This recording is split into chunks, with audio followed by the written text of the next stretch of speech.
Welcome to the Lakeshow podcast. It's a weekly deep dive into the biggest stories and topics surrounding the Los Angeles Lakers. Allie Clifton, Chris McGee, Mike Francis Bresnahan, Laker Insider co-host over here, who are really, really close. Inside joke. We won't get into that. However, to start the podcast, we are officially in the postseason. We are. The playoffs are here. Awesome. We're going to dive into all of that over the next 25 minutes or so in a moment. But first, we have these people. Mm-hmm. We have the people that make this podcast go in our ears. They're called producers and graphics producers and, director, everybody. Directors, all the things. Assistant directors. Can't forget them. And we just heard a voice that we haven't heard from a long time. He's been gone. It's just an interesting feeling. His name's Andrew Miller. 4 weeks he's been gone. That's it? Beautiful wife. They had their first baby girl. Baby girl. Leona. We showed her on Miller. the show. Yeah. Do you think Drew's been getting his 10 hours of sleep I just every couldn't night? believe. No, he is not. But I could not Andrew. believe when he just popped into the year there. It just shocked me. Back. No, he's not. He's not getting 10 hours. He's got the midnight feed. He's got all kinds of stuff he's got to do. Maybe she is a wonderful sleeper. Not yet. Not yet. Too soon. Not Wishful yet. thinking. Spoken from the woman that does not have children. And the guy who's not children. So we're relying on you and Drew for this info. Yeah. Shout out to Dave Ramazano for holding things down in terms of the stat packs that we get for every game. We were all David very Ramazano. worried. It's hard to Full measure name. up to Drew's numbers. I believe it's David but C. Dave did. Ramazano. I believe is his. I think so, yeah. Don't tell Siri too much He information. just got in here It and could be said, weird. keep it moving. So it's time to go. He said, keep it moving. Well, I am actually the host of this, and I didn't hear that. So shall we? I'm just kidding. So congrats. Welcome back, Andrew Miller. That was a fun little exciting moment, which means that he's been working really hard in the control room because we haven't seen him. Yeah, good point. He's just speaking deep into our ears. Oh, passwords. Oh, he got locked out. Yeah, he got locked out. Took him a while. All right, guys. The series is shifting to Minnesota. Let's dive right in. Isn't it amazing how your Minnesota. vibe can change from game to game on how you feel? Tell us. Well, am I right? I mean, Absolutely. after game one, they got beat up and they lost in every single category. Game two. After game one, hold up. Yeah. I thought that your dog wasn't going to have a dad anymore. Yeah. because you weren't coming back. You were gonna have the dog forever. You were gonna Zeffy and adopt I were going to He bond. was going to move to Palm Springs. But then game two, you feel totally different, right? Yeah. Lakers defended, physical. By the way, this series is going the distance. It's an interesting feeling think because so. it's not I think. just Yeah. it's not just with the Lakers in Minnesota, interesting. right? It's other series as well. Just how things can change and I mean, all of a sudden the Rockets. I mean, not to get into the Warriors Rockets, but like I thought for sure, and I still think the Warriors are winning that series. Now, obviously, with Jimmy, that's before Jimmy got hurt, but Rockets played way better. They looked like such a young team in that first one, like they weren't ready for the stage, and so it's going to just continue to fluctuate back and forth and flow. I mean, the Clippers Denver's great series. When I was at the LA Times, it was always so funny to me. We had a great host of columnists, Bill Plaschke, TJ Simers, Mark Heisler, all of them just legendary, right? Yep. But when the Lakers were in the playoffs with like Powell and Kobe or Shaq and Kobe even? Shaq and Kobe, it was hilarious to me like how much basketball turns, Allie, on every game. Lakers lose. Oh, the Shaq and Kobe break them up. This dynasty's over. It's dead. Yeah. Lakers win the next game. Oh, Lakers could win 4 more championships with these guys together. So funny and to say it's that. not a rip on any of those guys. Yeah. I mean, I love those guys. It's just the way you feel, right? It'd be 1-1, and you're right. They basketball. were like, Shaq and Kobe don't have it anymore. Yeah, it's basketball. Yeah. And I once asked Bill, like, isn't it hard for you to just try to stay even-keeled in basketball? And he's a big baseball guy. Baseball is much easier because it just comes down to pitching. Yeah. If your ace is going against the number 3 pitcher, everyone kind of knows you're probably going to win the game. Whereas basketball, it's just from the jump ball onward. There's no difference game to game to game. It really could go either way except for home court. And listen, games get officiated differently. Teams have different energy coming into a game. You could be a little more relaxed. You could be a little more like we got one, right. where there's a little more urgency for the Lakers. Like I think back at actually Rob Plink and I were talking about this right before we went on air. You look back to that bubble. The Lakers lost that first game to Dame. And Dame was really excited about it. And Charles Barkley came out on air and said that Portland is winning that series 1-8. And Lakers beat them the next 4 games. I think James Harden and Russ, I'm almost positive Houston got that first game. Yeah, they got that first game. And the Lakers went on to beat them in 5. So you just, you can't really react too much. That's why they say you can't get too high or too low after the first couple of games. Obviously you're down 2-0-2 and you're going on the road. You're in big trouble. But 1-1. Basically, it's what everyone thinks it should be. Could go either way. Allie, at first, the Lakers were pretty big favorites, minus 200 in the betting world. And then if they lost that game, Minnesota became a slight favorite to win the series. And now the Lakers are again the slight favorites. So even Vegas is like, what do we do with this series? Confused. I mean, it's very confusing. I still think, Allie, the pressure's on the Lakers because you're 1-1 going to 2 in Minnesota, and now you got that home court feel back, right? You're gonna have, you kind of made it up, but you got to get that one in Minnesota to really get it. So you have that Game 7 possibility, right? So I don't know. It's just kind of like the pressure's on the Lakers to get a win in Minnesota. Friday's the one. Yep. Yeah. I was gonna say because after every other day, it's every other day, starting with Game 5, correct? Yeah. Before we look ahead, obviously Game 2, and JJ's had some thoughts Thursday morning, leaning into Game 3 and just kind of his takeaways. But do you feel like this series is going to have to mimic that of Game 2? Do you think it's going to have to be that grimy and that grinded out? Or do you think that the Lakers can get better, as Braun kind of mentioned, offensively? They can. Yeah. The Lakers can get better offensively. And, listen, we've seen 2 games now. Maybe that Minnesota D is that good, and they do cause that many problems, but I still feel like the Lakers have a great offensive game in them. We've seen it against OKC just a couple weeks ago. We've seen it against a lot of teams down the stretch where they would hit 18 to 19 threes. I still think they have that game in them. They haven't showed that yet. So I think they can win a couple of different ways. But the way they defended with that energy, Brez, to me, where they contested every shot. Like, listen, I thought Minnesota missed a lot of easy shots around the basket. But I give the Lakers some credit to that. It goes both ways, right? We were giving Minnesota some of the credit in Game 1. So the Lakers deserve some credit because they were contesting those shots and they were really physical. But Minnesota missed a lot of those shots, and they weren't getting open threes. They just weren't. So that energy and that blueprint they have to stick with that. To win those games. Yeah, Minnesota only 85 points. That was their worst offensive game in 2 years. It was in the playoffs 2 years ago against Denver. They scored 80. That's really hard to do, by the way. But it's been 2 years. Brez, haven't they been over 156 straight games? Yeah, I mean, I think that's the biggest stat. It's incredible. That's crazy. I mean, this team has an offense, and to be held to 85, that's really telling right there. After really stomping the Lakers, winning by 22 in Game 1, I was really impressed. And you're right, Geet and Allie. There is room for the Laker offense to improve. Little tiny things like LeBron shooting only 20% from 3. You would think he's probably going to turn that around. It's only 2 games, not a big deal, but only 20%. Dorian Finney-Smith, kind of waiting for him to start hitting some threes like we saw a lot towards the end of the regular season. And AR too. From 3. Yeah, he's been a little erratic. He'll have a good half, then a bad half, and vice versa. And there's definitely still room for this Laker offense, which only scored, 95 the other day? Yeah. There's room for that to improve, too. I think with that said, too, you're still probably going to get an Ant Edwards game or 2 because he hasn't had his explosive. True. Now, granted, he only averaged 19 versus the Lakers in the 4 meeting this season. Yeah. That is a great point. It's coming. It's coming. Yeah. And it's probably going to come at home. And you're also going to get another game where Nas Reed and McDaniels, those guys go nuts, right? Reed You're going to have another game game where the role players, Mike Conley gets 3 threes or something. Yeah, Ant-Man was kind of funny post-game, Geet. Did you hear his quotes? Yeah, give them to me. I was at the arena, so I wasn't he was like, that. that was a weird defense they had. He said he's never seen it. Yeah, he was kind of confused by it. Yeah. And, I kind of liked his whole approach. He kind of cracks me up every time I listen to him. Really an entertaining guy. But he was kind of laughing a little bit through that postgame. He did not seem concerned at all. Kind of reminded me of LeBron a little bit after Game 1. He wasn't laughing, but he was kind of like, we'll be back here in a few days doing it again. Neither player seemed concerned after losses. Someone's always going to feast like it was Julius Randle. And I think that's okay as long as everybody else isn't killing you like that's what happened in Game 1. He's having a good series. And it's interesting, guys. He has been really good at the rim.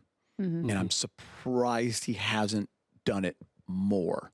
And I think the Lakers are okay with that. I think the Lakers want to force him to try to be that guy outside more than because when he attacks, like they don't have an answer for him. Speaking of inside, we kind of talked about this. Jackson was given that question. What's that? Yeah, were you going to talk Jackson Hayes? Yeah. Yeah. Please. He was given that question the other day in terms of being targeted by officials. Is it just an easy call? Him and Vando. So glad you're bringing this up.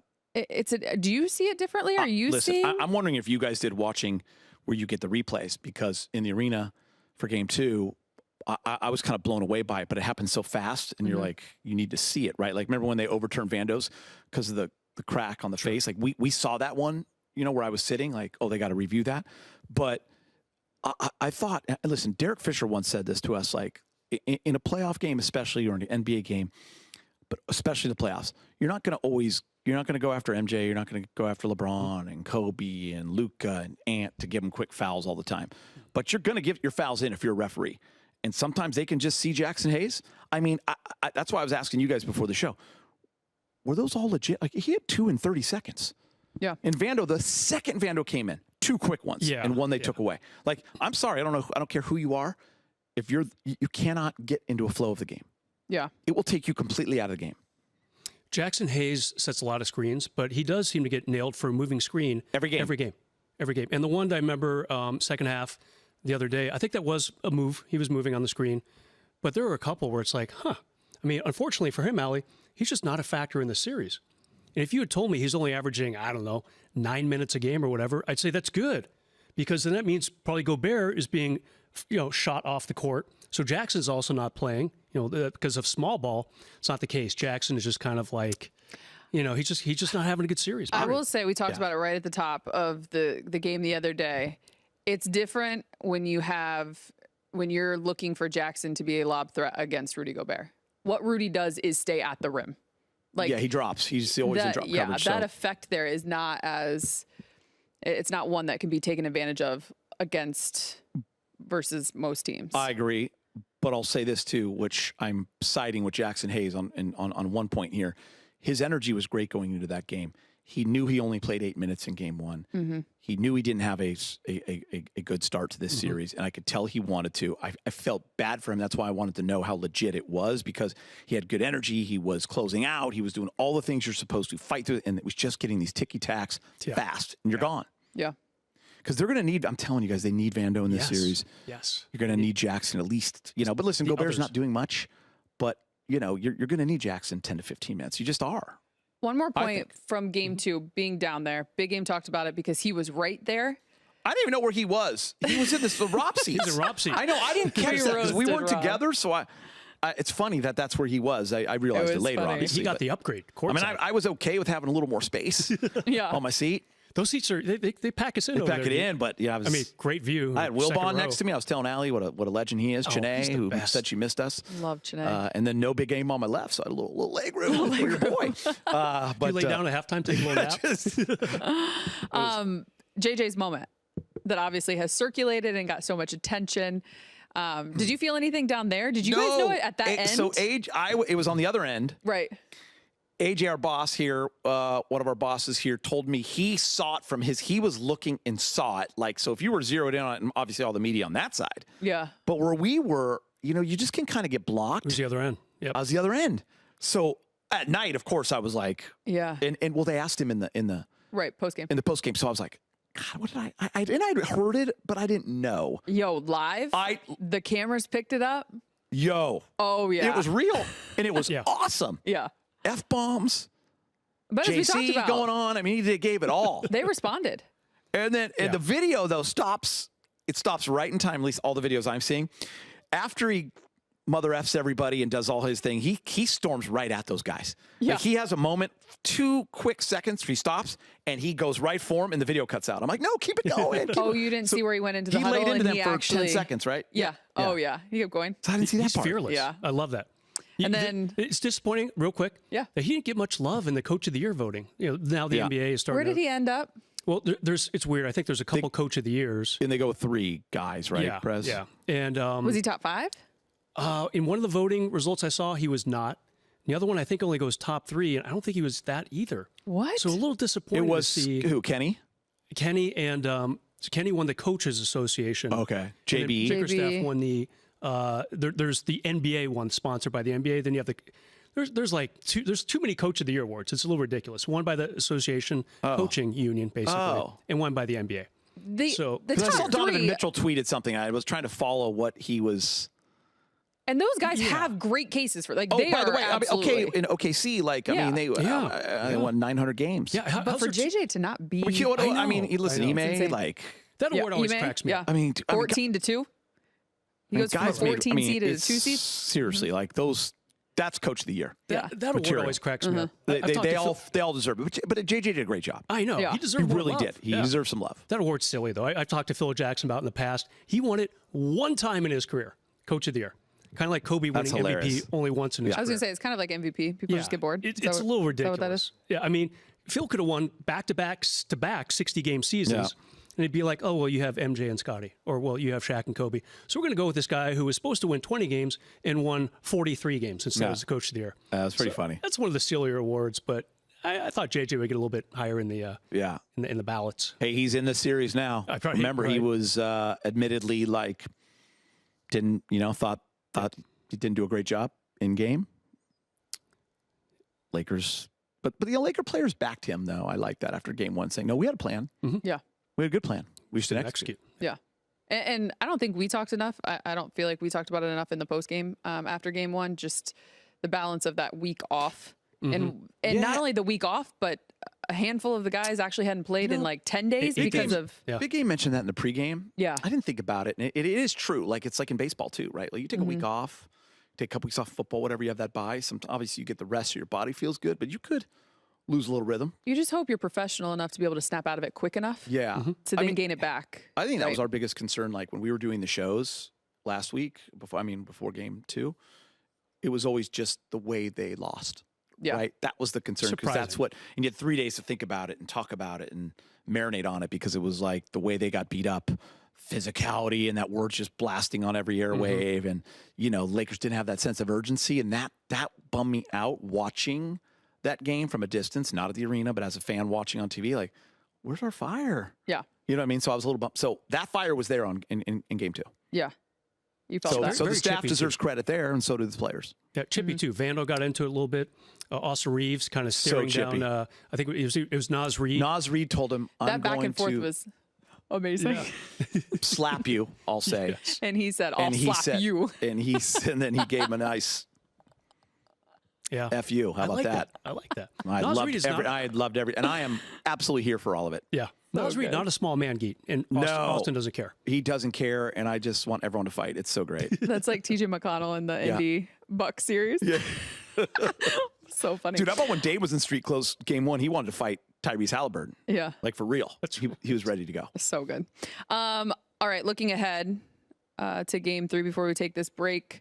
Rui, 34 minutes, 11 points, 5 rebounds, 2 face masks. JJ Redick said Thursday morning he'll wear a mask as a precaution, but he'll be fine, available for game 3. Maxi Kleber's the only one on the injury report going into game 3. He threw it off, right, Allie? Didn't Rui throw it off on the clear one? Play? Yeah. The first one? Yeah, then came back with the black one, but then smashing his face a little bit. So he ended up with another one. Yeah, but then he took that off. Yeah, he wore that one. He finished that one. He took that. That's the one he wore last year. Yeah. Remember, Allie, you and I were talking about, we're like, didn't he get cracked in the face? Was it earlier this year? And you said, no, it was last year. Yeah. And he had a concussion earlier last year. He had like a nasal fracture. Yeah. He's used to wearing masks. He just didn't like that first one. It looked like he didn't it like was it, Brez. like an extra small Geet, really pushing his nose into his He will have cranium. the mask for game 3. And then JJ saying what we kind of talked about. The tape showed we weren't very good offensively. The Lakers need to find ways to create more thrust and pace. Okay. We shall see. Can you guys howl like the Wolves as we go to break? Ooh, ooh. Oh, sorry. Wow. Lakeshore fans, remember, you can be a part of KYP. You can be a part of the show each week. Feel free to send us your questions and comments. We'd love to hear from you. We're taking a quick break. Back with more on the NBA playoff picture when we return. Welcome back to the Lakeshow podcast. If you're enjoying the show, you can check out more original podcasts from our Spectrum News journalists on the Spectrum News app. Just head to the podcast section to listen to the latest episodes. You can download the Spectrum News app on the App Store or Google Play. Time for By the Numbers with Brez. And you're going to go around the NBA with this edition. Yeah, we're going to visit another city or two. What's your number one? Start with a couple Lake ones first. My first one is number 1, Geet and Allie. Number 1. In the last 4 years, Lakers have been to the nice city of Minneapolis. I like Minneapolis. They've been there for 8 games. They've won one of those 8 games in the last 4 years. Not exactly a dominating run for them in Minnesota. We need some sound effects. I don't like that stat. Dun, dun, dun, right? Yeah. That's a deep dive. Now, these are a little crazy. Bad news, Brez. Because 4 years ago, when Minnesota kind of started this run, Jared Vanderbilt was on their team and had 16 rebounds in that game in late 2021. So you know, and my second one also taking a longer look, at this Minnesota Laker matchup, 83.5. Any ideas? 83.5. I was gonna say we should have a trivia game. 83.5. 83.5. Oh, the points on average scored this season in Minnesota. Yeah, the Lakers have played 2 games. They're averaging 83.5 points. No, I won't do it. Yeah. Why are we even going? Ding, ding, ding.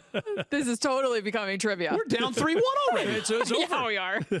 Now, both those games were in December, early and mid-December. Okay. LeBron did not play one of them, so there's an asterisk next to that number. But it actually made me start thinking, Minnesota's had a better defense than a lot of people probably have really given them credit for. And, of course, that was with AD and Max Christie, those teams, and Dodo hadn't even arrived yet. Wow. But a couple things to think about as they go into Minnesota, and that's probably why the Lakers are 3.5-point underdogs. Third one, 2008. 2008. Can you carry the ship on this one? It's not a Laker. It's not a Laker number. You didn't exist to us. We didn't We're know 20. you at all. We're 20. Hadn't even had a sip of alcohol yet. You weren't even Oh, don't 21 lie. yet.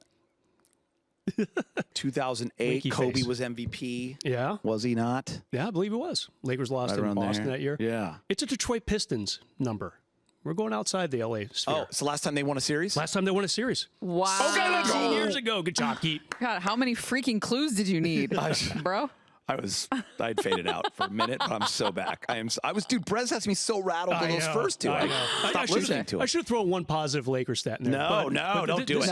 It's always good to kind of build up the opposition a little bit, Yeah. make them feel good about themselves, and then when the Lakers the truth, win, Brez. hopefully, you know. But I'm loving this this Detroit New York series. Yeah. I don't like. Is the that way tonight? I think so. Yep. I don't love the way I don't love the way the Pistons play. It's not exciting ball to me, and I like watching Detroit. Can you imagine if New York loses a series, Allie? Yes, I can, The pain actually.